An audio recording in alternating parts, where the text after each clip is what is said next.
ನಾಡ ಕಚೇರಿ ಬಳಿ ವಯೋವೃದ್ಧರ ಪರದಾಟ, ಸರ್ಕಾರದ ನಿರ್ಧಾರಕ್ಕೆ ಹೈರಾಣ. ಶ್ರವಣಬೆಳಗೊಳದ ನಾಡ ಕಚೇರಿ ಬಳಿ ವೃದ್ಧಾಪ್ಯ ವೇತನ ಮರುಪರಿಶೀಲನೆ ಸಲುವಾಗಿ ಆಗಮಿಸಿದ ವಯೋವೃದ್ಧ ವ್ಯಕ್ತಿಗಳ ಪರದಾಟ ಹೇಳತೀರದು.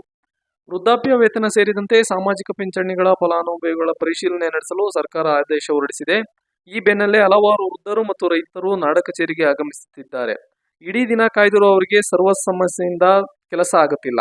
ಇದರಿಂದ ವಯೋವೃದ್ಧರು ಗಂಟೆಗಟ್ಟಲೆ ಕಚೇರಿ ಮುಂದೆ ಕಾಯುವಂತಾಗಿದೆ.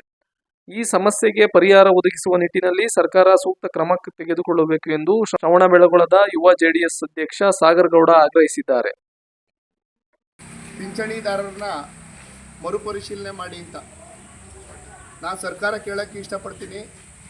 ನಿಮಗೆ 108 ಭಾಗ್ಯಗಳನ್ನ ಮಾಡಿ ಈ ರೈತರು ಪಿಂಚಣಿಗೆ ಕೊಡೋಕ್ಕೆ ನಿಮಗೆ ಅನರ್ಹರು ಅಂತ ನಾನಾದರೂ ಭಾವಿಸ್ತಾ ಇದ್ದೀನಿ.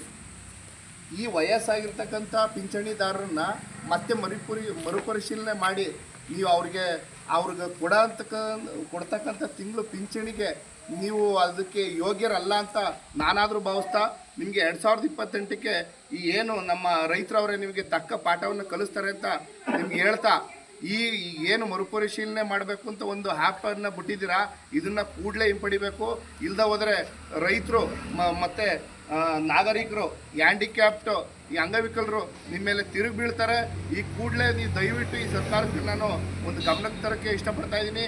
ಈ ಮೊಬೈಲ್ ಆ್ಯಪ್ ಏನು ಬಿಟ್ಟಿದ್ದೀರಾ ನೀವು ಮರುಪರಿಶೀಲನೆ ಮಾಡಿ ಅಂತವ ಬೆಳಗ್ಗೆ ಬಂದಿರತಕ್ಕಂಥ ಜನ ಇನ್ನೂ ಕೂಡ ಆದಾಯ ಮತ್ತು ಜಾತಿ ಪ್ರಮಾಣವನ್ನು ಇನ್ನೂ ಸಿಗ್ತಾ ಇಲ್ಲ. ಲೈನಲ್ಲಿ ನಿಂತು ಬೇಸತ್ತು ಜನ ಮನೆಗೆ ಹೋಗ್ತಾ ಇದ್ದಾರೆ.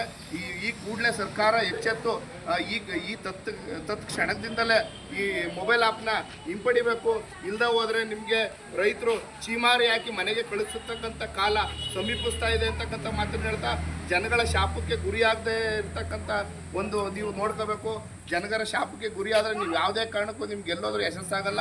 ಈ ಮುಂಬರುವ ಚುನಾವಣೆಗೆ ನಿಮಗೆ ತಕ್ಕನಾದಂಥ ಪಾಠವನ್ನು ನಮ್ಮ ಈ ನೊಂದಿರ್ತಕ್ಕಂಥ ರೈತರು ಬಡಬಗ್ಗರು ನಿಮಗೆ ಕಲಿಸ್ತಾರೆ ಅಂತ ಈ ಎಚ್ಚರಿಕೆಯ ಒಂದು ಘಂಟಾಘೋಷವನ್ನು ಈ ಮಾಧ್ಯಮ ಸಮ್ಮುಖದ ಮೂಲಕ ನಾನು ತಿಳಿಯಪಡಿಸ್ತಾ ಇದ್ದೀನಿ. ಏನು ಸಮಸ್ಯೆಗಳು? ಈಗ ನಮ್ಗೆ ಹೇಳಿದ್ರು ಅವರು, ನಮಗೆ ಆದಾಯ 11,000 ಮೊದಲು ಅದೇ 5 ವರ್ಷದಲ್ಲಿ ಕೊಟ್ಟದ್ದು 11,000 ಅದೇ ಇದರಲ್ಲಿ ಅದೇ. ಈಗೇನಾಗಿದೆ 42,000 ಅದೇ. ನಿಮ್ಮದೆಲ್ಲ ವಜೆ ಆಯ್ತವೆ. ನೀವು ಈಗ ಇನ್ಕಮ್ ತಗೊಂಡು ಅದೇನು ಇದು ತಗೊಂಡು ಬನ್ನಿ ಅಂತ ಹೇಳಿದರು. ನೆನ್ನಿಂದಲೂ ಲೈನಿಂಗ್ ನಿಂತಿದ್ದು ಕೆಲಸ ಆಗ್ತಾ ಇಲ್ಲ. ಈಗಲೂ ಲೈನಿಂಗ್ ನಿಂತಿದ್ದು ಇನ್ನೂ ಏನೂ ಆಗಿಲ್ಲ. ಆಮೇಲೆ ನಾನು ಒಬ್ಬನೇ ಅಲ್ಲ, ಸಾರ್ವಜನಿಕರು ತುಂಬ ಜನ ಅವರೇ ಈ ಥರ ಆಗಿದೆ. ನಿಮ್ಮ ಹೆಸರು? ನನ್ನ ಹೆಸರು ಮಂಜೇಗೌಡ ಅಂತ. ಯಾವುದು? ನಮ್ಮಿಲ್ಲ ಸುಮಾರು ಎಲ್ಲರೂ ತೊಂದರೆ ಆಗಿದೆ.